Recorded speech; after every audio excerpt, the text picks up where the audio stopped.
Kitty Quickie. One method of education is known as lying to children. That sounds terrible, but let me explain. Depending on the subject matter and based on the student's level of knowledge and capability, you need to be able to dumb it down, so to speak.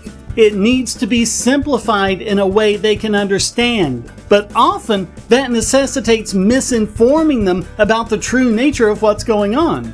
A good example is atoms. Children are taught that atoms are little solar systems with electrons like planets orbiting the nucleus. If you actually study physics, you know how wrong that model is, and you learn more complex models like matrix mechanics.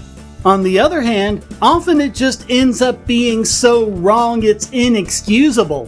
Think of the way kids are taught that airplane wings create lift. In the classic diagram, the air under the wing goes straight under the wing, but the air over the wing curves, with the air ending up going straight again.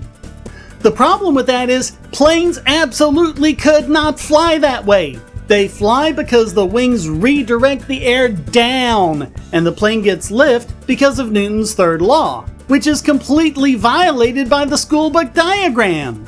It also doesn't explain how planes can fly upside down.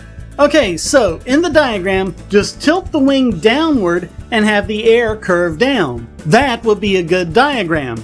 But it would still be lying to children because it doesn't account for a lot of complex issues like vortices. It's the difference between something being merely incomplete or oversimplified versus being entirely wrong.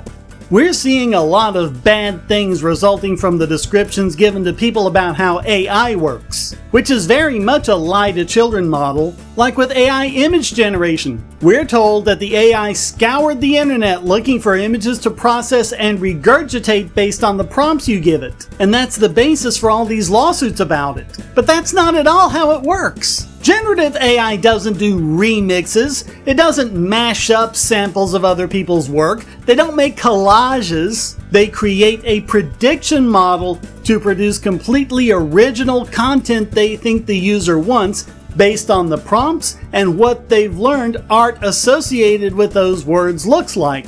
As Terry Pratchett warned, most of us need just enough knowledge of the sciences, and it's delivered to us in metaphors and analogies that bite us in the bum if we think they're the same as the truth. Which is why when you're learning things like AI or aerodynamics or atoms or orbits, it's important for teachers, reporters, and anyone else to point out that the description they're giving is simplified and incomplete.